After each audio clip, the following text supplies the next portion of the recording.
الحمدللہ نحمدہ ونستعینہ ونستغفرہ ونؤمن بہ ونتوکل علیہ ونعوذ باللہ من شرور انفسنا ومن سیئات اعمالنا من یہدہ اللہ فلا مضل لہ ومن یضللہ فلا ہادی لہ ونشہد ان لا الہ الا اللہ وحدہ لا شریک لہ ونشہد ان سیدنا محمدا عبدہ ورسولہ ارسلہ بالہدی ودین الحق لیظہرہ علی الدین کلہ وکفی باللہ شہیدا فصلی اللہ علیہ وسلم تسلیما کثیرا کثیرا اما بعد فاعوذ باللہ من الشیطان الرجیم بسم اللہ الرحمن الرحیم الم یجدک یتیما فآوی ووجدک ضالا فہدی ووجدک عائلا فاغنی۔ محترم پرائمری احمد خان صاحب اور معزز وکلاء کرام، آج کا موضوع آپ کے علم میں آ چکا ہوگا کہ نبی اکرم صلی اللہ علیہ وسلم قرآن مجید کی نظر میں، قرآن مجید اللہ تعالیٰ کا کلام ہے اور حضور صلی اللہ علیہ وسلم اللہ تعالیٰ کے رسول ہیں۔ ایک زاویے سے دیکھتے ہیں ہم تو نبی اکرم صلی اللہ علیہ وسلم انسان ہونے کے ناطے وہ ہم میں سے ایک ہیں، لیکن جب ہم انہیں دوسرے زاویے سے دیکھتے ہیں کہ وہ اللہ کے رسول ہیں تو ہم اپنے آپ کو زمین پر کھڑا ہوا اور انہیں آسمان پر بیٹھا ہوا پاتے ہیں۔ نبی اکرم صلی اللہ علیہ وسلم کی شان کیا ہے یہ اللہ تعالیٰ سے بڑھ کر کوئی نہیں جانتا، اور میں بھی ایک کوشش کروں گا کہ قرآن مجید کی کچھ آیات کی طرف آپ کی توجہ مبذول کروں کہ اللہ تعالیٰ نے رسول اللہ صلی اللہ علیہ وسلم کا تذکرہ کیسے کیا ہے، اور قرآن مجید جو پوری نوع انسانی کے لیے ہدایت ہے، بالخصوص اللہ سے ڈرنے والوں کے لیے ہدایت ہے، تو میں یہ کہنے میں اپنے آپ کو حق بجانب سمجھتا ہوں کہ اخص خصوص یہ نبی اکرم صلی اللہ علیہ وسلم کے لیے ہدایت ہے۔ قرآن مجید میں جہاں نوع انسانی سے براہ راست خطاب بھی ہے یا ایھا الناس کے الفاظ سے، انسان سے خطاب بھی ہے یا ایھا الانسان کہہ کر، وہاں نبی اکرم صلی اللہ علیہ وسلم کو واحد کے صیغے میں بھی بار بار خطاب فرمایا گیا ہے۔ وہ ہدایات بھی اولاً نبی اکرم صلی اللہ علیہ وسلم کے لیے اور آپ کی وساطت سے وہ پوری نوع انسانی کے لیے۔ سب سے پہلے تو نبی اکرم صلی اللہ علیہ وسلم کی ابتدائی زندگی، قرآن مجید میں اس کا بالعموم تذکرہ نہیں ہے، لیکن سورۃ الضحیٰ کی 3 آیات بلا شبہ نبی اکرم صلی اللہ علیہ وسلم کی 40 سالہ زندگی کا خلاصہ قرار دی جا سکتی ہیں۔ وہ آیات اب سب کو یاد ہیں، سورت کا نام بھی یاد ہے، سورۃ الضحیٰ، اور اس کی آیات الم یجدک یتیما فآوی، کہ اللہ نے آپ کو یتیم نہ پایا تو پناہ دے دی۔ پناہ کا لفظ عام طور پر ہم اس کا مفہوم اسائلم کا سمجھتے ہیں، تو اس میں ذرا رسول اللہ صلی اللہ علیہ وسلم کی شان کچھ گرتی ہے۔ آپ پروٹیکشن ترجمہ کریں تو آپ کو زیادہ مزہ آئے گا اور آپ کی حیات طیبہ بھی آپ کو سمجھ میں آ جائے گی۔ یعنی اسائلم ہوتی ہے کوئی شخص کسی جگہ سے بھاگ کر کہیں گیا ہے اور اس نے جا کر پناہ لے لی ہے۔ نبی اکرم صلی اللہ علیہ وسلم کے شان جو ہے وہ بھاگ کے جانا نہیں ہے، تو آپ اس کا آوا کا ترجمہ پروٹیکشن کریں تو انشاءاللہ آپ کو زیادہ مطابق واقعہ بھی معلوم ہوگا اور آپ کی شان بھی وہ ترجمہ ہوگا کہ کیا اللہ تعالیٰ نے آپ کو یتیم نہ پایا تو پروٹیکٹ کرے گا۔ کیوں کہ عام طور پر یتیم کا معاملہ وہ ہوتا ہے کہ جو انگریزی محاورے میں کہ رولنگ بال گیدرز نو ماس، لیکن اللہ تعالیٰ نے آپ کو پروٹیکٹ کر کے رکھا۔ اب وہ ہے پوری نبی اکرم صلی اللہ علیہ وسلم کی 50 سالہ زندگی کہ اللہ تعالیٰ نے نبی اکرم صلی اللہ علیہ وسلم کو پیسے پروٹیکٹ کیا۔ پھر اس پروٹیکشن میں نبی اکرم صلی اللہ علیہ وسلم فائنینشلی کوئی اسٹرانگ بیس نہیں رکھتے تھے، لہٰذا خود آپ کے اپنے فرمان کے مطابق کہ میں نے فلاں گھرانے کے جانور بڑے معمولی معاوضے پر چرائے ہیں، اور مکے میں جانور چرانا آسان کام نہیں ہوگا، جہاں normally temperature 50 degree centigrade تک جاتا ہے۔ پھر یتیم ہونے کی وجہ سے آپ کی پروٹیکشن کا بندوبست ہو گیا، آپ کے فائنینشیل آسپیکٹ کو اللہ تعالیٰ نے کیسے کور کیا۔ اس کے بعد تھا کہ نبی اکرم صلی اللہ علیہ وسلم راستے کی متلاشی تھے، he wanted to do something, لیکن انہیں راستہ نہیں مل رہا تھا، اس کا بھی اس میں ذکر ہے۔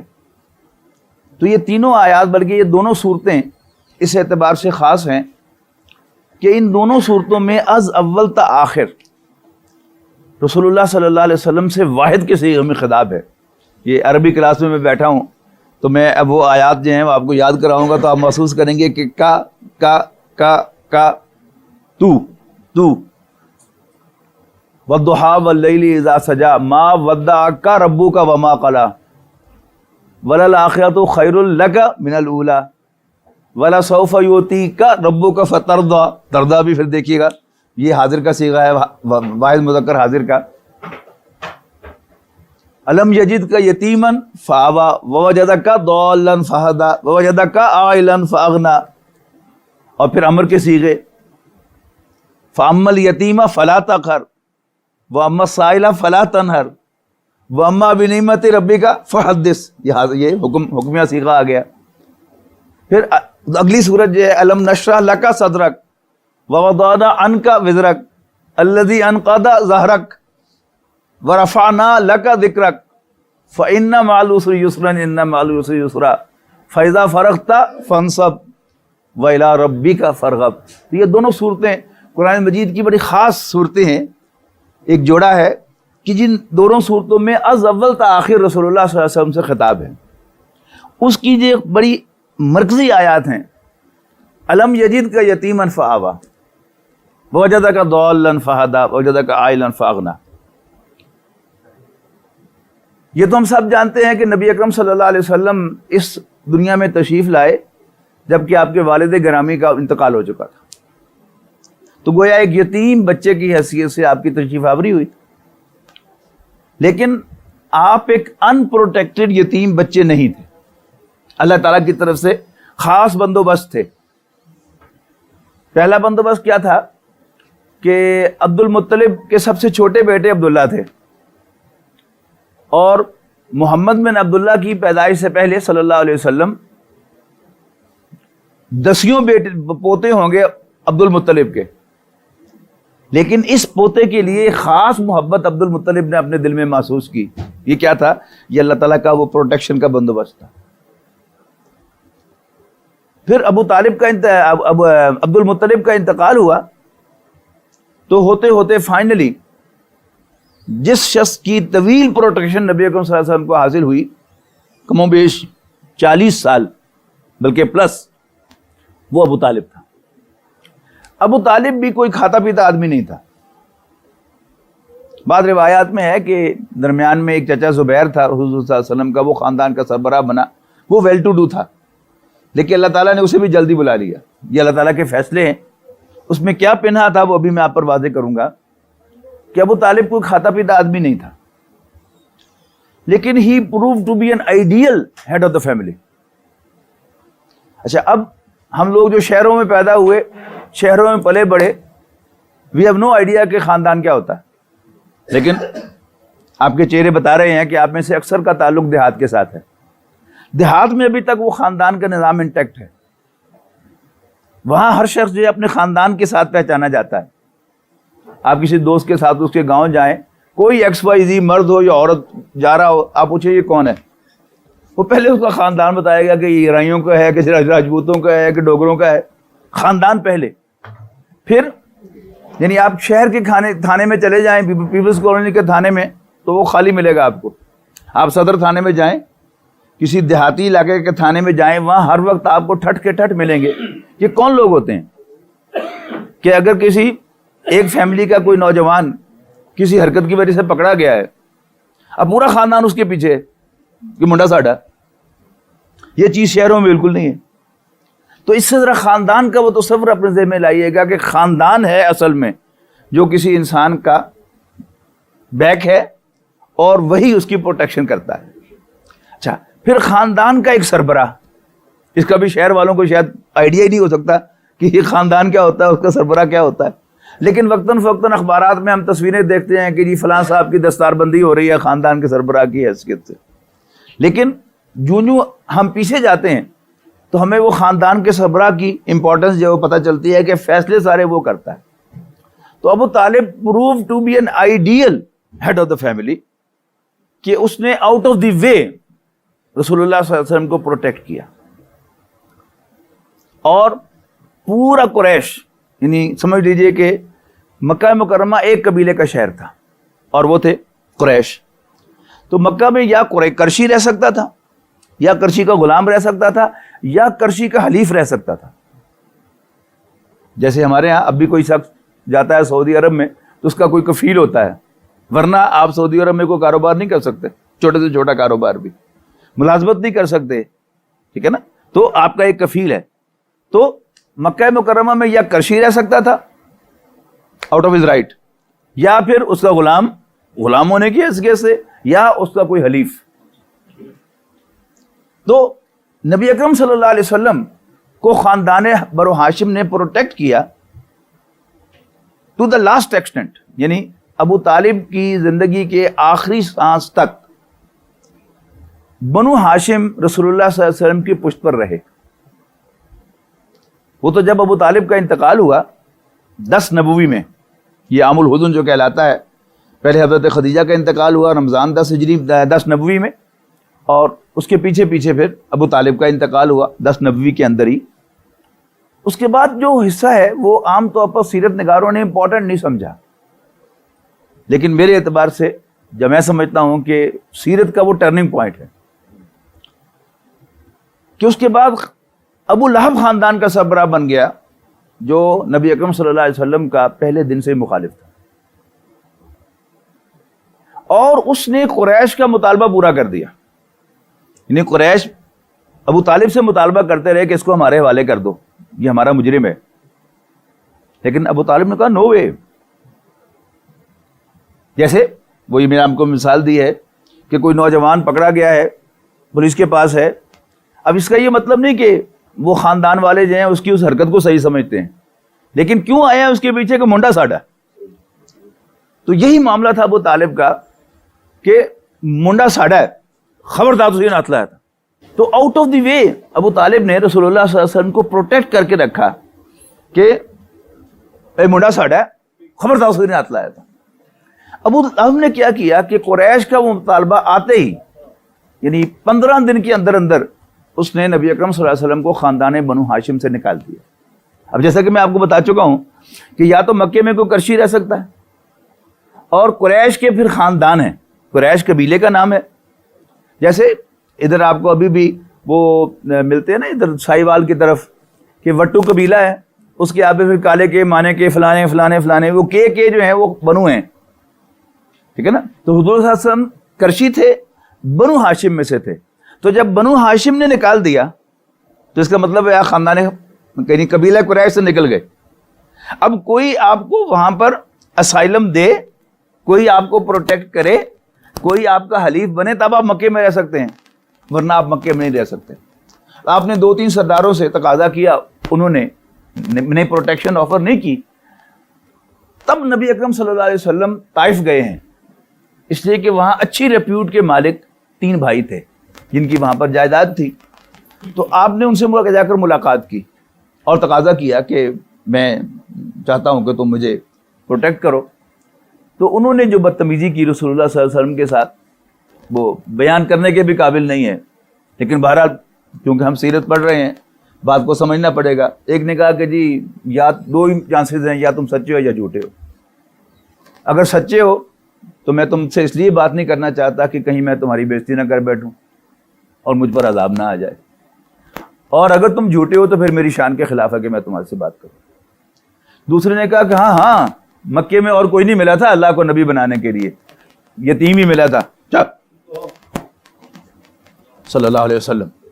اور تیسرے نے پھر وہ سارا کام کیا کہ اوباشوں کو بلایا اور ان سے پتھراؤ کروایا رسول اللہ صلی اللہ علیہ وسلم پر.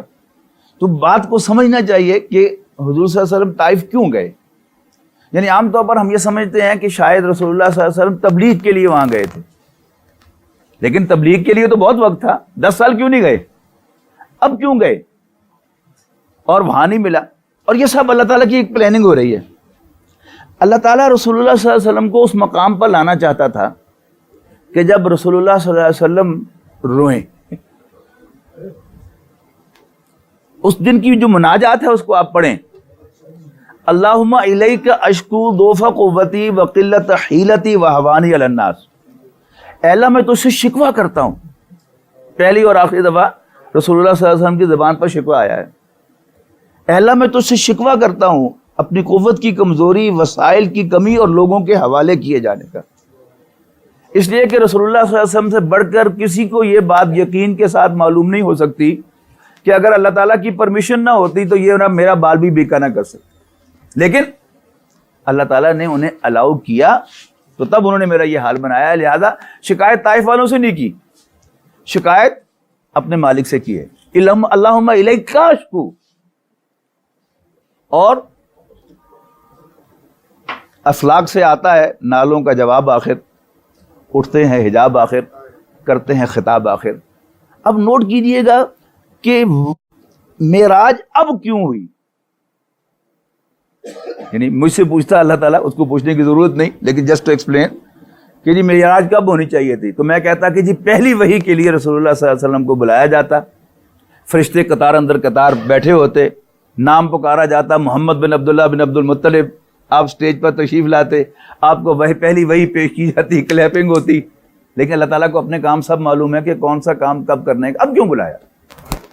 بلا تشبیہ عرض کر رہا ہوں, اس بحث میں جائے بغیر کہ دیدار ہوا کہ نہیں ہوا, براہ راست مکالمہ ہوا کہ نہیں ہوا, لیکن بہرحال اللہ تعالیٰ نے اپنے قرب کا احساس دلایا کہ نہیں دلایا. اور یہ قرب کا احساس بہت امپورٹنٹ ہوتا ہے. کوئی بچہ باہر سے پٹ کر روتا ہوا آئے اور اس کی ماں صرف یوں ہاتھ پھیلا کر میرا چاند کہہ دے, اس کے آنسو یہیں پر رکتے ہیں کہ نہیں رکتے؟ تو اللہ تعالیٰ نے بلایا کیوں تھا؟ گھبرا مت, میں تیرے ساتھ ہوں. ٹھیک ہے جی. اچھا اب یہ دیکھیے گا کہ 10 نبوی کے آخر میں ابو طالب کا انتقال ہوا, اور جو معراج کی تاریخ ہے وہ کون سی ہے؟ 27 رجب. اس کا مطلب ہے کہ یہ 11 نبوی تھا, 10 نبوی نہیں تھا. اچھا, اور رجب کا اینڈ ہے, اس کے بعد شعبان, رمضان, شوال, ذی قعدہ اور 5واں مہینہ ذی الحج ہے. اور ذی الحج کے پہلے 10 دنوں میں حج ہوتا ہے. تو نبی اکرم صلی اللہ علیہ وسلم نے ملاقات فرمائی یثرب سے آئے ہوئے 5 افراد سے, جنہیں تعارف کروایا. وہ پہچان گئے کہ یہ وہی ہے جن کا ذکر یہودی کیا کرتے تھے, وہ ایمان لے آئے. تو اب نبی اکرم صلی اللہ علیہ وسلم کے لیے نئی پروٹیکشن کا بندوبست شروع ہو گیا. تو علم یجد کا یتیمن فآوا, اگلے سال 12 افراد آئے, بیعت عقبہ اولیٰ ہوئی, معلم لے کے گئے حضرت مصعب بن عمیر کو. حضرت مصعب بن عمیر نے قرآن شریف صرف پڑھایا نہیں, ان کو معلوم ہوتا ہے گھوٹ کے پلا دیا تھا, شاید انجیکٹ کر دیا تھا ان کے اندر, اس لیے کہ وہ شیر بن گئے. یعنی 2 سال بعد 3 سال بعد غزوہ بدر کے موقع پر جب غزوہ بدر کا آغاز ہوا تو عتبہ بن ربیعہ سب سے پہلے اپنے بیٹے اور بھائی کو لے کے آیا میدان میں, اور اس نے دعوت دی. تو 3 انصاری نکل کر سامنے آئے. عتبہ نے کہا کہ ذرا پہلے اپنا تعارف کرواؤ. تو انہوں نے کہا کہ ہم فلاں فلاں ہیں, انصاری ہیں. تو عتبہ بن ربیعہ چیخا, محمد صلی اللہ علیہ وسلم, ان کاشتکاروں سے لڑا کر ہماری بےزتی نہ کرواؤ, ہماری ٹکر کے لوگ نکالو. یہ سمجھ لیجئے یہ اللہ تعالیٰ نے جو مختلف خاندان بنائے ہیں یہ اس دنیا کا نظام چلانے کے لیے بنائے ہیں. ہمارے ہاں جو کاشتکار پیشہ لوگ ہیں انہیں اپنی کاشت سے غرض ہوتی ہے, اور پنجابی کا محاورہ نا بڑھیاں مرندی ویل نہیں ہوتی. لہٰذا کوئی ہنگامہ آ رہی وہ پسند نہیں کرتے. جس دن پانی لگانا ہے وہ دن اگر نہیں جائیں گے تو اگلے دن تو پانی نہیں ملنا. پھر ایک ہفتہ ان کی فصل کو پانی نہیں ملے گا، اور کٹائی کرنی ہے، وقت گزار دیا وہ تو وہ وقت گزر جائے گا۔ اس کے مقابلے میں جو ہمارے ہاں لڑنے بھیڑنے کے شوقین خاندان ہیں، راجپوت ہے، جاٹ ہے، پٹھان ہے، ان کی روٹی نہیں ہضم ہوتی جب تک کوئی نہ کوئی وہ ادھر ادھر پنگے پنگے نہ لے لیں، لڑائی جھگڑا نہ کریں۔ تو قریش یہ سمجھتے تھے کہ ہم جو ہیں مارشل ریس ہیں، اور یہ کاشتکار یہ ہمارے ساتھ لڑنے کے قابل نہیں ہے۔ لیکن قرآن مجید جب حضرت مصعب بن عمیر نے ان کے دلوں میں اتارا، وہ شیر بن چکے تھے، اور مکے کے عرب کے سرماؤں کے منہ میں انہوں نے ہاتھ ڈال دیا رسول اللہ صلی اللہ علیہ وسلم کو پروٹیکشن دے کر۔ 12 افراد آئے، اس مصعب کو لے کے گئے رضی اللہ تعالیٰ عنہ، اگلے صاحب 75 افراد آئے، اور یہ آفر لے کے آئے کہ آپ کے خاندان والوں نے آپ کو ڈسون کر دیا ہے، آئیے ہم آپ کو ایڈاپٹ کرتے ہیں، متبنہ بناتے ہیں۔ اس لیے کہ الفاظ پڑھیں آپ اس کے کہ ہم آپ کی ایسے ہی حفاظت کریں گے جیسے اپنے خاندان کے بچوں کی حفاظت کرتے ہیں۔ تو مراد وہاں خاندان کے بچوں کی حفاظت نہیں، خاندان میں پیدا ہونے والے بچوں کی حفاظت کرتے ہیں۔ تو ہم گویا آپ کو، میں اس کے لفظ استعمال کر رہا ہوں، ہم آپ کو متبنہ بناتے ہیں، ایڈاپٹ کرتے ہیں۔ تو یہ تو تھی رسول اللہ صلی اللہ علیہ وسلم کی پروٹیکشن۔ اب آئیے آخری آیت کی طرف ان تینوں میں سے، وَوَجَدَكَ عَائِلًا فَأَغْنَىٰ۔ تو میں آپ کو بتا چکا ہوں کہ نبی اکرم صلی اللہ علیہ وسلم نے سخت ترین مشقت کی ہے، مکہ مکرمہ کے گرد و نواح میں جانور چرائے ہیں، اور جب آپ تھوڑے سے اور بڑے ہوئے ہیں تو ابو طالب نے آپ کو تجارت کے پیشے سے وابستہ کیا ہے۔ آپ نے تجارت شروع نہیں کی، یعنی ایک چھوٹے سے لفظ سے زمین و آسمان کا فرق پڑ جاتا ہے۔ تاجر کرتا ہے، تاجر وہ ہوتا ہے جس کے پاس سرمایہ ہو، بغیر سرمایہ کے بھی کبھی کسی نے تجارت کی ہے۔ حضور صلی اللہ علیہ وسلم بزنس سیلز مین کی حیثیت سے تجارت کے پیشے سے وابستہ ہوئے، دوسروں کو مال دے کے جاتے تھے اور اس میں سے کچھ کمیشن آپ کو ملتا تھا۔ اس میں آپ نے ایک ریپیوٹ کمائی کہ مکہ مکرمہ میں یہ بات مشہور ہو گئی کہ ہاشمیوں کا یہ نوجوان عجیب سیلز مین ہے کہ اپنے مال کا نقص پہلے بتاتا ہے، بیچتا بعد میں ہے، اور مال بیچنے کے لیے بھی کبھی جھوٹ نہیں بولتا۔ یہ کبھی ہوا نہیں تھا، ٹھیک ہے نا؟ مال کا نقص پہلے بتانا اور پھر بیچنا، یعنی دل میں کیا آتا ہے کہ لو جی میں نقص پہلے 10 تھا تو پھر کہیں خریدنا۔ لیکن دیانتداری کا تقاضا وہ اپنی جگہ پر ہے، دیانتداری پہلے سودا بکے یا نہ بکے۔ آپ بھی یعنی پروفیشنل لوگ ہیں، اگر آپ میں سے جو حضرات دیانتداری کے ساتھ پریکٹس کرتے ہیں اور کلائنٹ کو بتاتے ہیں کہ بھئی آپ کے کیس میں جان نہیں ہے، آپ بتا دیں کہ جان نہیں ہے تو پھر آپ کو خواہ ہائر کرے گا۔ تو لیکن جو بھی آدمی کہے گا کہ جی میں نے اپنی کریڈیبلٹی کو کبھی مجروح نہیں کرنا، مجھے کوئی کیس ملتا ہے یا نہیں ملتا، بٹ میں اپنی کریڈیبلٹی کو مینٹین کروں گا، اور یہ ہوتا ہے کہ اس کی پریکٹس ہمیشہ کم ہوتی ہے۔ لیکن جو آدمی باوصول ہوتا ہے وہ باوصول ہی ہوتا ہے۔ تو رسول اللہ صلی اللہ علیہ وسلم نے ایک ریپیوٹ کمائی کہ یہ نوجوان سودا بیچنے کے لیے بھی جھوٹ نہیں بولتا اور اپنے مال کا نقص بتا کر بیچتا ہے۔ مکے کی خاتون تھیں، سب سے مالدار خاتون مکہ مکرمہ کی، خدیجہ بنت خویلد رضی اللہ تعالی عنہ۔ انہوں نے بلا بھیجا اور تقاضا کیا کہ تم میرا مال لے کر جاؤ، میں تمہیں زیادہ نفع دوں گی، اور ساتھ ایک غلام بھی بھیجا۔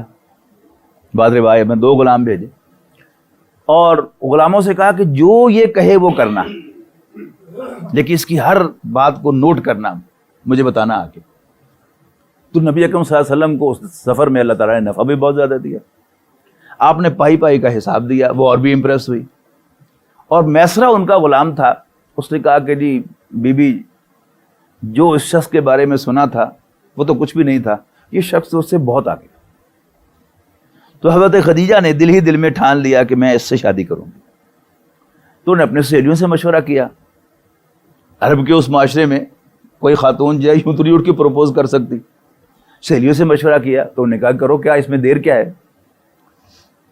تو انہوں نے کہا کہ جی میں کیسے پروپوز کروں، پیغام کیسے بھیجوں؟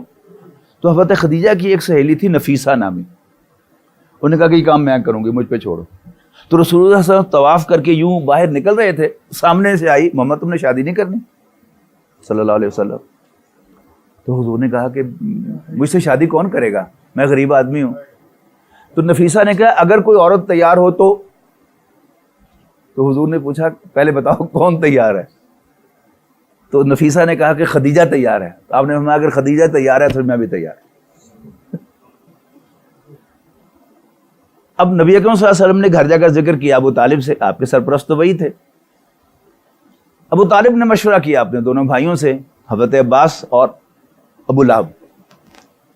تو ابو لہب جیسا کہ میں نے آغاز میں کیا نا کہ شروع سے وہ حضور صلی اللہ علیہ وسلم کے لیے قدر رکھتا تھا.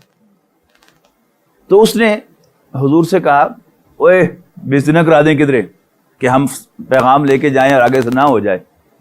تو اب حضرت عباس نے اس کو کنفرنٹ کیا کہ ایویں نہ ماریا کر. بہرحال یہ تینوں بھائی گئے حضرت خدیجہ کے ہاں. تو ادھر سے ان کے چچا جو تھے وہ آئے گفتگو کرنے کے لیے، وہ ان کے ولی کی حیثیت سے. بات ہوئی، طے ہو گئی.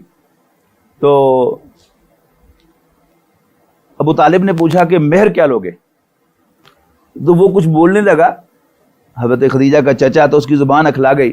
تو ابو طالب نے کہا ہاں میں سمجھ گیا ہوں، تم ہینڈسم ہو، کام اماؤنٹ چاہتے ہو، جو بھی چاہتے ہو ہم دیں گے تمہیں. حضرت خدیجہ نے پیچھے کہا یہ مہر میں ادا کروں گی. تو ابو لہب نے پھر کہا لو جی نمی گل سنو، عورتیں مہر ادا کریں گی. اب حضرت عباس نے پھر اس کو کنفرنٹ کیا کہ منڈا کمدا ہوئے تے عورت ہر قیمت تے انہوں وصول کر دی تے تیرے بغیر گھٹو ہوئے تے انہوں وہ کول پائی پائی وصول بھی کرتی. بہرحال طے ہو گیا، نکاح ہو گیا، ڈیٹ طے ہو گئی. اب پھر تینوں بھائی گئے نکاح کے لیے اور نکاح کی تقریب ختم ہو گئی. تو تینوں بھائی اٹھ کے گھروں کو جانے لگے. تو حضور صلی اللہ علیہ وسلم بھی ابو طالب کے پیچھے اٹھ کے جانے لگے. تو حضرت خدیجہ نے حضور صلی اللہ علیہ وسلم کو خطاب کر کے کہا، اپنے گھر کی طرف اشارہ کر کے، آپ سب لوگ عربی کے طالب علم ہیں میں ترجمہ نہیں کروں گا، الا بیتک، اپنے گھر چلیے، فبیتی بیتک، میرا گھر ہی آپ کا گھر ہے، وانی جاریتک، اور میں آپ کی لونڈی ہوں. اور صرف کہا ہی نہیں، لونڈی بن کے دکھایا. بہرحال یہ شادی ہو گئی. حضرت خدیجہ نے سمجھا کہ اب میرا مال ان کا مال ہے اور استعمال کر رہے ہیں. وہ بھول گئی کہ میرا شوہر دیانتدار آدمی ہے. راز اس دن کھلا کہ جب ایک دن آپ کچھ پریشان سے باہر سے تشریف لائے تو اہلیہ محترمہ پوچھا کہ خیریت ہے، آپ کچھ پریشان نظر آ رہے ہیں؟ آپ نے کہا ہاں میں باہر گھوم رہا تھا، میں نے قافلہ دیکھا، بڑا قسمہ پرسی کا عالم تھا، بچے بھوک سے بلک رہے تھے، میں سوچ رہا تھا کہ میرے پاس اگر کچھ سرمایہ ہوتا تو میں ان کی مدد کرتا. خدیجہ کو سٹرائک ہوا کہ یہ میرے مال کو اپنا مال نہیں سمجھتے. تو انہوں نے مکے کے سرداروں کو بلایا اور ان سے کہا کہ تم سب گواہ رہو، میں نے اپنا سارا مال اپنے شوہر محمد بن عبداللہ کو ہبہ کر دیا. اور ہبہ کا مفہوم میں آپ کو کیا پڑھاؤں، ماشاءاللہ آپ سب قانون دان ہیں. ہبہ کر دیا تو یہ ہے ووجدک عائلا فاغنا، اللہ تعالیٰ نے آپ کو تنگ دست پایا تو غنی کر دیا. اب یہ درمیانی آیت کی طرف ووجدک ضالا فہدی. یہ ضالن جو ہے، آپ عربی کے طالب علم ہے، یہ ضالین کا واحد ہے. ضالن ضالین کا واحد، ضالن ضالون کا واحد. اب نبی اکرم صلی اللہ علیہ وسلم کی زندگی پر جب آپ نظر ڈالتے ہیں تو ریلیجسلی نبی اکرم صلی اللہ علیہ وسلم کبھی بھی رائے راست سے نہیں ہٹے. آپ کو کوئی بدترین دشمن بھی آپ پر یہ الزام نہیں لگا سکا کہ آپ نے کبھی کسی بت کو سجدہ کیا تھا. اس کا مطلب ہے کہ ریلیجس پوائنٹ آف ویو سے نبی اکرم صلی اللہ علیہ وسلم اول روز سے ہدایت یافتہ تھے. تو پھر یہ دول کا لفظ کیوں آیا؟ ہاں یعنی اللہ تعالیٰ کے ساتھ تعلق جو تھا وہ توحید پر قائم تھا، رائٹ تھا، صراط مستقیم پر تھا، لیکن نوع انسانی کے ساتھ جو آپ کا تعلق ہے اس میں نبی اکرم صلی اللہ علیہ وسلم بہرحال مختلف اٹیمپٹس کر رہے تھے ٹو سرو مین کائنڈ. یعنی جب آپ غریب آدمی تھے، تنگ دست تھے، اس وقت بھی آپ انسانی خدمت کے جذبے سے سرشار تھے اور اس کا اہتمام کرتے تھے ان کاموں میں جن میں کوئی پیسہ صرف نہیں ہوتا تھا. اور وہ سیرت میں کیا آئے ہیں؟ یتیموں کی سرپرستی اور بیواؤں کی خبرگیری. یتیم کی اصل ضرورت پیسہ نہیں ہوتا. یتیم کی اصل ضرورت کیا ہے کہ کوئی اس کو ایسے گلے لگائے اور ایسے اسے چومے جیسے اس کا باپ زندہ ہوتا تو اسے گلے لگا کر چومتا. اس میں کوئی پیسہ لگتا ہے؟ اور بیواؤں کی خبر گیری. آج کی بیوہ پر قیاس نہ کیجیے. جس کے 4 بینک اکاؤنٹس ہیں، 2 اس کے پاس گاڑیاں ہیں، موبائل فون اس کے پاس ہے، کریڈٹ کارڈ اس کے پاس ہیں، اس وقت کی بیوہ کا تصور کیجیے. اگر کوئی نوجوان ہر دوسرے چوتھے روز جا کے پوچھتا رہے اماں جی کوئی کام ہوئے تو دسو، خدمت ہے کہ نہیں؟ اس میں پیسہ خرچ نہیں ہوتا. پھر وہ واقعہ پیش آیا حضرت خدیجہ نے جب سرداروں کو بلا کر کیا تو آپ کے پاس پیسہ بھی آ گیا. اب آبویسلی نبی اکرم صلی اللہ علیہ وسلم نے وہ پیسہ انسانی خدمت کے لیے صرف کرنا شروع کر دیا ہوگا.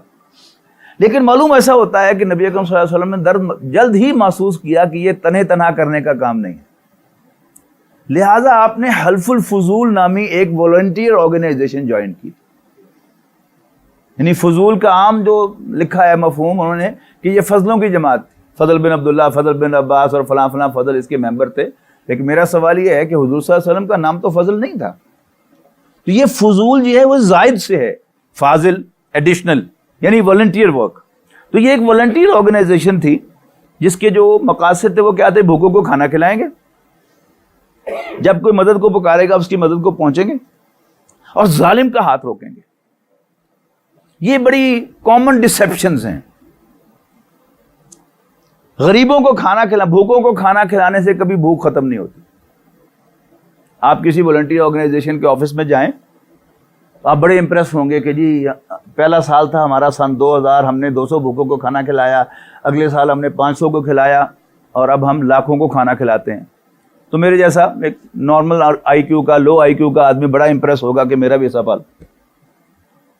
لیکن ذہین آدمی، اینڈ ریمبر رسول اللہ صلی اللہ علیہ وسلم نوع انسانی کے ذہین ترین فرد تھے، وہ اپسیٹ ہو جائے گا دیکھ کے کہ ہیں یہ کوئی سروس کر رہے ہیں یا ڈس سروس کر رہے ہیں، کوئی گین کر رہے ہیں یا لوز کر رہے ہیں. کہ پہلے سال میں ان کی کمیونٹی میں بھوکے 200 تھے، اب لاکھوں میں چلے گئے.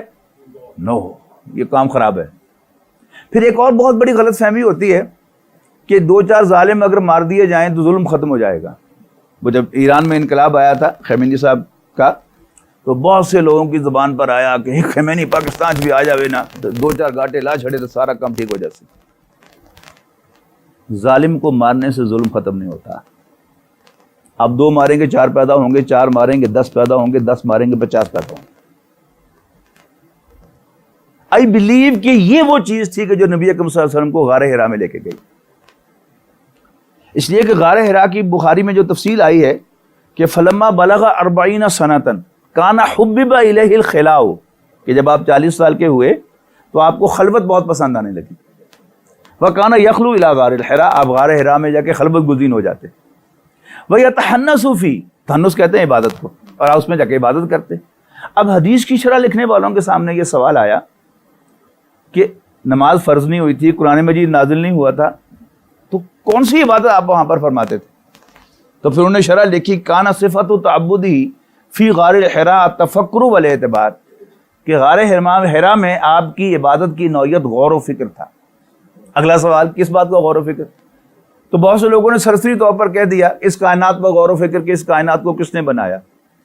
لیکن جب آپ قرآن مجید پڑھتے ہیں، ماشاءاللہ آپ سب قرآن مجید کے طالب علم ہیں، قرآن مجید بار بار ایک بات جو ہے وہ کہتا ہے لئن سألتهم من خلق السماوات والارض لیقولن اللہ، یقیناً اگر تم ان سے پوچھو کہ آسمانوں اور زمین یعنی کائنات کو کس نے پیدا کیا تو لازماً کہیں گے کہ اللہ تعالیٰ ہی نے پیدا کیا. مکے کا کافر یہ جانتا تھا توحید کے ساتھ کہ اللہ تعالیٰ اس کائنات کا خالق ہے، تو کیا حضور صلی اللہ علیہ وسلم کو نہیں پتا ہوگا؟ اب 40 سالہ زندگی کو پیچھے ذرا ویو کریں تو پھر نظر آئے گا کہ آپ کس معاملے میں متلاشی تھے راستے کے. وہ تھا میں نے کئی اٹیمپٹس کیے انسان کی خدمت کے، لیکن میں کر نہیں کچھ پایا. یا اللہ مجھے راستہ دکھا کہ میں غربت کیسے ختم کروں، ظلم کیسے ختم کروں، بھوک کیسے ختم کروں. تو جواب کیا آیا اس کا؟ اقرا بسم ربک الذی خلق، کہ یہ ظالموں کو مار کر، بھوکوں کو کھانا کھلا کر اچیو نہیں ہوگا آبجیکٹو. اس کے لیے گراس روٹ لیول سے ایک موومنٹ شروع کرو جس کی بنیاد کیا ہو؟ وہ اللہ جسے تم خالق مانتے ہو وہی تمہارا رب ہے، تمہارا آقا ہے، تمہارا لارڈ ہے. یہ ہے بنیادی نقطہ. یہاں پر ایک سے زائد مرتبہ رب ہمارا پر گفتگو ہوئی ہے، تو یہ وہاں پر نبی اکرم صلی اللہ علیہ وسلم کو بتایا گیا کہ یہاں سے اس کا پہلا نقطہ یہ ہو۔ دوسری بات یہ ہو کہ میں اس کا نمائندہ ہوں، اس کا رسول ہوں، اور قرآن مجید میری رسالت کی دلیل ہے۔ اور تیسری بات یہ ہو کہ یہ زندگی کل زندگی نہیں ہے، تم مرنے کے بعد دوبارہ زندہ کیے جاؤ گے۔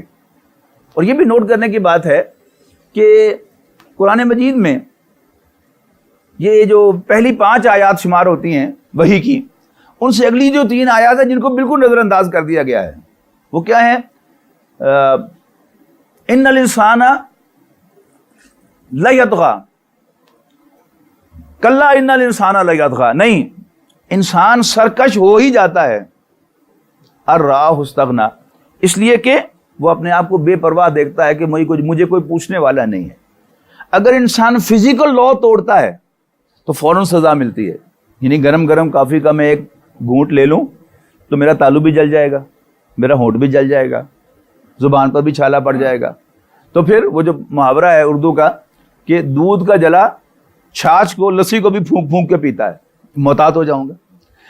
میرا تجربہ اخلاقی قانون کے اعتبار سے ادروائز ہے، میں جھوٹ بولوں تو میری زبان پہ چھالا نہیں پڑتا، میں کسی اور کا کھانا ہڑپ کر جاؤں میرے پیٹ میں درد نہیں ہوتا، جبکہ میں کنٹیمنیٹڈ فوڈ کھاؤں تو رات کو علاج اسپتال جانا پڑتا ہے مجھے۔ تو یہ کیا ہے؟ یہ مجھے جری کر دیتی ہے۔ ان الی ربک رجع، اے انسان تجھے اپنے رب کے حضور لوٹنا ہے۔ اب یہ 3 نقطے لے کر رسول اللہ صلی اللہ علیہ وسلم آئے پبلک کے اندر۔ تمہارا رب اللہ ہے، یہ زندگی کل زندگی نہیں ہے، میں اللہ تعالیٰ کا رسول ہوں، اور یہ قرآن مجید جو ہے یہ میری رسالت کی دلیل ہے۔ پورے 13 سال جو آپ نے مکہ مکرمہ میں گزارے ہیں وہ اسی دعوت کے ساتھ گزارے ہیں۔ اب نبی اکرم صلی اللہ علیہ وسلم بہرحال انسان تھے، اور وہ جو کہا کہ دل ہی تو ہے نا سنگ و خشت، یہ تو گھبرا جاتا ہے، مجھے کوئی گالی نکالے گا مجھے خوشی تو نہیں ہوگی، ہاں میں جیل جاؤں برداشت کر لوں یہ اور بات ہے، لیکن مجھے گالی دے کوئی تو میں خوش ہوں، یہ ان نیچرل بات ہے، میں سپوز تو کر سکتا ہوں لیکن ریالٹی کے مخالف ہے۔ اسی طرح مجھے برا بھلا کہا جائے، میری جو بنیادی حیثیت ہے اس کو چیلنج کیا جائے۔ بنیادی حیثیت رسول اللہ صلی اللہ علیہ وسلم کی کیا تھی کہ آپ اللہ کے رسول ہیں، اور قرآن مجید اللہ کا کلام ہے۔ قریش یہ کہتے تھے کہ جو کلام تم پیش کر رہے ہو یہ کلام بہت اچھا ہے، تم یہ کہو کہ یہ میرا کلام ہے تو ہم تمہارے گلے میں ہار ڈالنے کو تیار ہے کہ واہ تم سید الشعراء ہو، انٹلیکچوئلز کے بادشاہ ہو۔ لیکن آپ کہتے ہیں نہیں، میں تو ان پڑھ آدمی ہوں، یہ میرا کلام نہیں ہے، یہ میرے رب کا کلام ہے۔ اب قرآن مجید کا مکی صورتوں کا ایک بہت بڑا حصہ وہ نبی اکرم صلی اللہ علیہ وسلم کو تسلیوں پر مشتمل ہے۔ ہم خوب جانتے ہیں کہ یہ لوگ آپ کو پاگل کہہ رہے ہیں، ہم جانتے ہیں کہ یہ کہہ رہے ہیں انک لمجنون، کہ آپ پاگل ہیں، معاذ اللہ، ہم جانتے ہیں۔ اب اس پر تسلی، یہ آپ کو جھٹلا رہے ہیں، اس میں جو عام طور پر جو بات کہی گئی اور قرآن مجید کا ایک بہت بڑا حصہ اس پر مشتمل ہے کہ نہ تو تم پہلے رسول ہو، نئے نویکلے رسول نہیں ہو، تم رسولوں کے ایک سلسلے کی ایک کڑی ہو، اور دوسری بات کہ قد کذبت رسل من قبلک، آپ سے پہلے بھی رسولوں کو جھٹلایا گیا۔ وہ اس رمضان میں وہ بالکل افطاری سے پہلے میں نے اپنی فاسٹنگ شوگر چیک کی تو وہ 257 تھی، میں بڑا پریشان ہوا، تو میری بیوی نے ذکر کیا میری بڑی بیٹی سے، تو اس نے کہا کہ جی وہ ہاں روزوں کے دنوں میں میری ساس کی بھی، اس کو بھی شوگر ہے، اس کی بھی اس طرح شوٹ کر جایا کرتی ہے۔ تو جب میں پہلی دفعہ وہ آئی 257 تو میں بہت پریشان ہوا، جب پتا وہ چلا کہ ایسے ہوتا ہے تو پھر کافی سارا افاقہ مجھے اسی بات سے ہو گیا۔ تو گھبرانے کی کوئی بات نہیں، آپ سے پہلے بھی پیغمبروں کو جھٹلایا گیا، اگر یہ آپ پر ہنس رہے ہیں تو پیغمبروں کا مذاق اڑایا ہی جاتا رہا ہے۔ یعنی قرآن مجید کا ایک بہت پھر ایک سلسلہ ہے رسولوں کے قصوں کا، انباء الرسل، نوح علیہ السلام، ہود علیہ السلام، صالح علیہ السلام، لوط علیہ السلام، شعیب علیہ السلام، ان کا بار بار ذکر ہے، یعنی تفصیل کے ساتھ ذکر، ایک ایک رکوع، دو دو رکوع آپ کو سورہ اعراف میں، سورہ ہود میں، سورۃ الشعراء میں ملے گا، لیکن ان کے گلمپس جو ہیں چھوٹے چھوٹے وہ تو پورے مکی قرآن میں پھیلے ہوئے ہیں۔ ان سب کا حاصل کیا ہے کہ پیغمبروں کا انکار کیا گیا۔ اے نبی، اگر آپ کا انکار کیا جا رہا ہے صلی اللہ علیہ وسلم تو کوئی گھبرانے کی بات نہیں، ٹھیک ہے؟ اچھا، اب اس میں باقی پیغمبروں میں اور رسول اللہ صلی اللہ علیہ وسلم میں ایک بڑا بنیادی فرق ہے۔ وہ کیا ہے؟ وہ اگر آپ انبیاء کی سیرت کا ایک پروفائل بنائیں گے کہ 3 جو پیغمبر ہیں جن کی قوموں پر عذاب آئے وہ حضرت ابراہیم علیہ السلام سے پہلے کے، حضرت نوح، حضرت ہود، حضرت صالح، اور 3 بعد کے ہیں، حضرت لوط، حضرت شعیب اور حضرت موسیٰ۔ جو پری ابراہیمک 3 رسول ہیں، آپ ان کی دعوت پر غور کیجئے، اس میں صرف انفرادی اصلاح کا تذکرہ ہے اور عقیدے کی دعوت ہے۔ یا قوم اعبدوا اللہ ما لکم من الہ غیرہ انی لکم رسول امین فاتقوا اللہ واطیعون ما اسألکم علیہ من اجر ان اجریہ الا علی رب العالمین۔ ترجمہ کرنے کی ضرورت نہیں، ٹھیک ہے؟ اس کے بعد حضرت ابراہیم علیہ السلام ہے، وہ رول ماڈل ہیں انفرادیت کے۔ کوئی شخص انفرادی زندگی میں اللہ تعالیٰ کی بندگی کی جس انتہا کو ٹچ کر سکتا ہے وہ ابراہیم علیہ السلام ہے، لہذا پہلا اسوہ ان کو قرار دیا گیا ہے۔ اسوہ حسنہ سورہ ممتحنہ میں حضرت ابراہیم کو قرار دیا گیا ہے، سورہ احزاب میں رسول اللہ صلی اللہ علیہ وسلم کو قرار دیا گیا ہے۔ اچھا، اب حضرت ابراہیم علیہ السلام کے بھتیجے ہیں لوط علیہ السلام، وہاں سے نہی عن المنکر کا آغاز ہوا، معاشرتی برائیوں کو بھی پیغمبروں میں ایڈریس کرنا شروع کیا، پیغمبروں نے ایڈریس کرنا شروع کیا۔ لوط علیہ السلام نے جس بیماری کو ایڈریس کیا، جس پرابلم کو ایڈریس کیا، وہ بھی آپ کو معلوم ہے۔ اس کے بعد حضرت شعیب علیہ السلام ہے۔ حضرت شعیب علیہ السلام مدین کی طرف بھیجے گئے، جو جغرافیائی اعتبار سے 2 بڑے کیروان روٹس کے جنکشن پر واقع تھا، شمالن جنوباً اور شرقن غرباً، جو تجارتی راستے سے ان کے سنگم پر واقع تھا، اور ہر 4 طرف سے کاروباری جو ہے اپنا مال لے کر وہاں پہنچ جاتے تھے، وہ ایک بزنس ہب تھا، اور باقی 3 طرف سے آئے ہوئے ان کا مال خرید کے لے جاتے تھے۔ اب چونکہ انہوں نے اپنی دکانیں بنا لی اور ہر دکاندار نے چاروں طرف سے کا مال جو ہے وہ رکھ لیا، تو اب آسانیاں دکانداروں کے لیے جو ہر طرف سے آ رہے ہیں خریدنے کے لیے مال، کہ وہ ایک ہی دکان سے لے کے منوپلی ہو گئی۔ اس منوپلی کا فائدہ اٹھاتے ہوئے انہوں نے چیٹنگ شروع کر دی، ناپ تول میں کمی شروع کر دی۔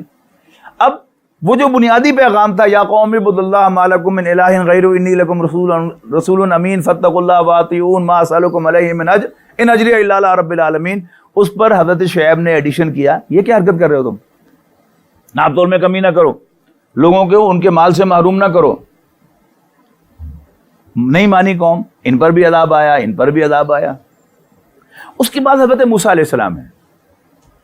موسیٰ علیہ السلام کی 2 بعثتیں، یعنی اولا حضرت موسیٰ علیہ السلام فرعون کی طرف بھیجے گئے، اذهب الى فرعون انه طغى، جاؤ فرعون کے پاس، وہ سرکش ہو رہا ہے، اور اس سے نرم لہجے میں بات کرو۔ وہ ساری بات آپ کو معلوم ہے سورہ طٰہٰ، سورہ قصص اور بہت سی صورتوں کے اندر۔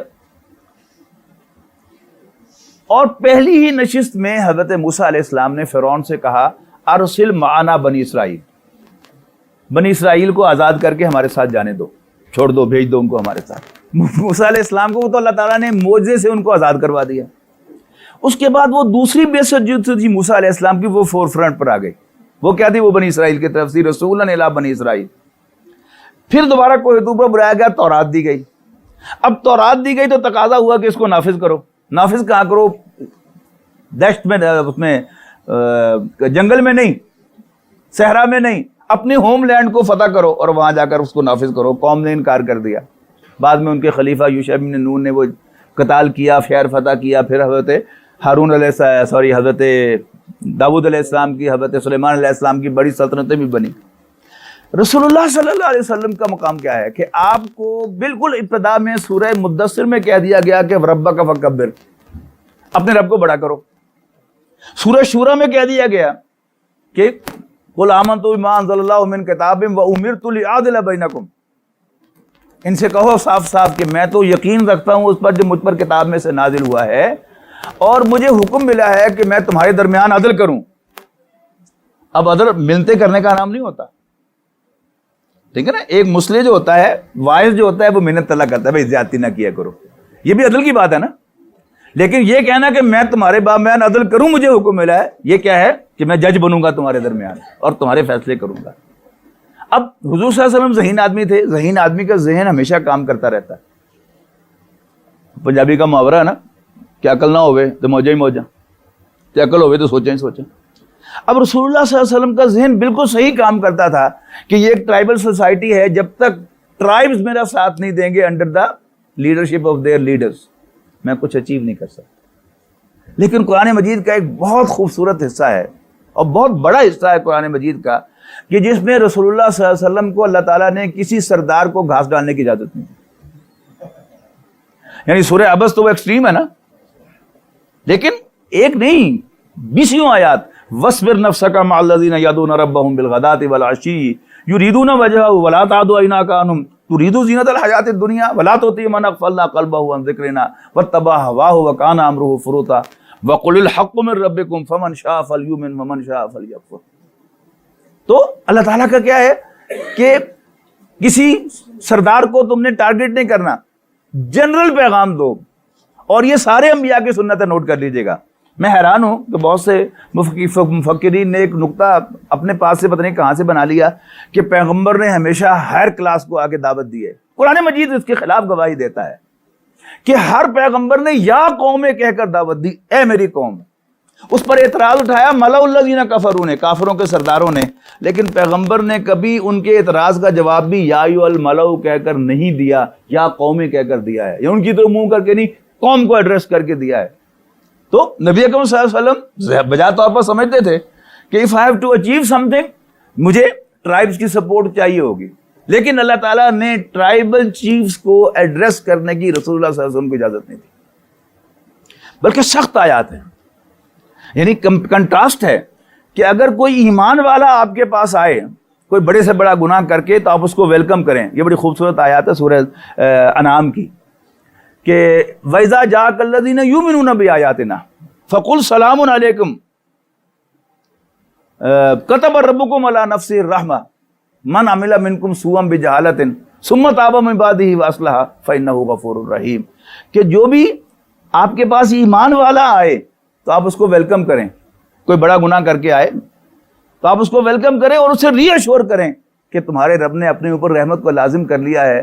تو جو کوئی بھی تم میں سے کوئی بڑا گناہ کر بیٹھے ثم تابا، پھر توبہ کر لے اور اپنی اصلاح کر لے، فإنہ غفور الرحیم، تو اللہ تعالیٰ بخشنے والا مہربان ہے. لیکن اس کے مقابلے میں ولا تطع من اغفلنا قلبہ عن ذکرنا، جس کے دل کو ہم نے اپنی یاد سے غافل کیا اس کو کوئی لفٹ نہ کراؤ، اس کا کہنا نہ ماننا، اس کی باتوں میں نہ آنا، ڈٹے رہنا. اور وہی کیا اللہ تعالیٰ نے بندوبست کیا کیا. یہ جو سارا تھا کہ ابو طالب فوت ہو گیا، ابو لہب خاندان کا سربراہ بنا، آپ طائف گئے، معراج ہوئی، اور اس کے بعد پھر اللہ تعالیٰ نے بندوبست کیا تو وہی.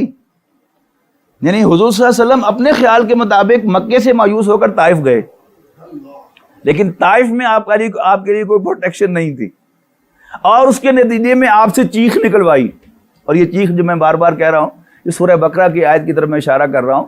ام حسبتم ان تدخلوا الجنہ ولما یاتکم مثل الذین خلوا من قبلکم مستهم الباساء والضراء والزلزلوا حتى يقول الرسول والذین آمنوا معه متى نصر اللہ. کیا تم سمجھتے ہو کہ تم ایسے جنت میں داخل ہو جاؤ گے؟ ابھی تک تو تم پر وہ حالات آئے نہیں جو تم سے پہلوں پر آئے تھے.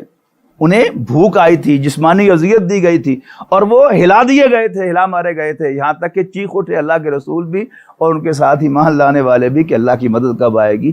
الا ان نصر اللہ قریب، یس اللہ کی مدد قریب ہے نا. تو یہ ساری اللہ تعالیٰ کی اسٹریٹجی تھی کہ اللہ تعالیٰ نے پھر آپ کو مدینے لے کے جانا تھا. مدینے میں آپ کو پروٹیکشن ملی، and it took only 8 years کہ مکہ فتح ہو گیا.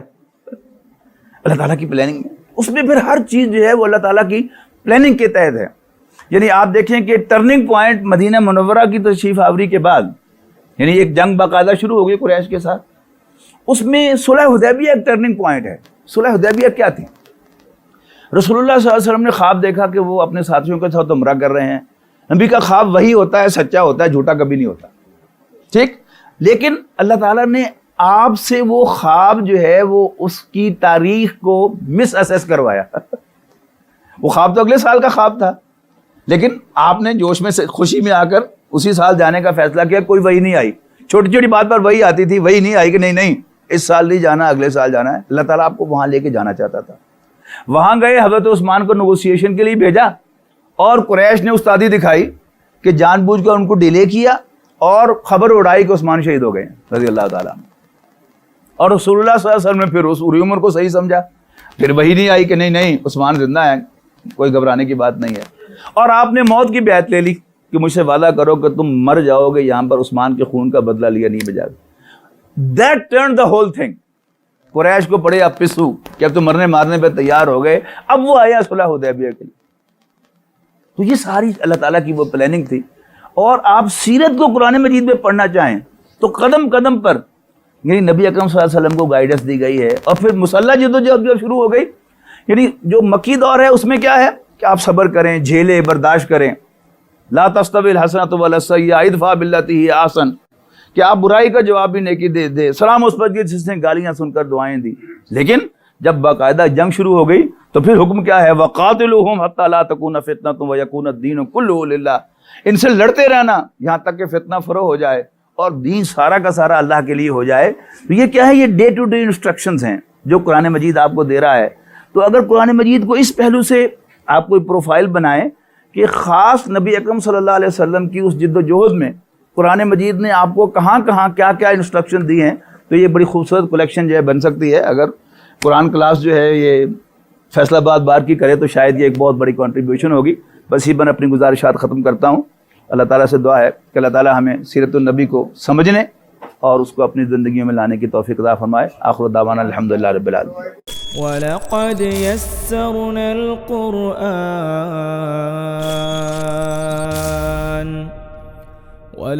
يَسَّرْنَا الْقُرْآنَ لِلذِّكْرِ فَهَلْ مِن مُّدَّكِرٍ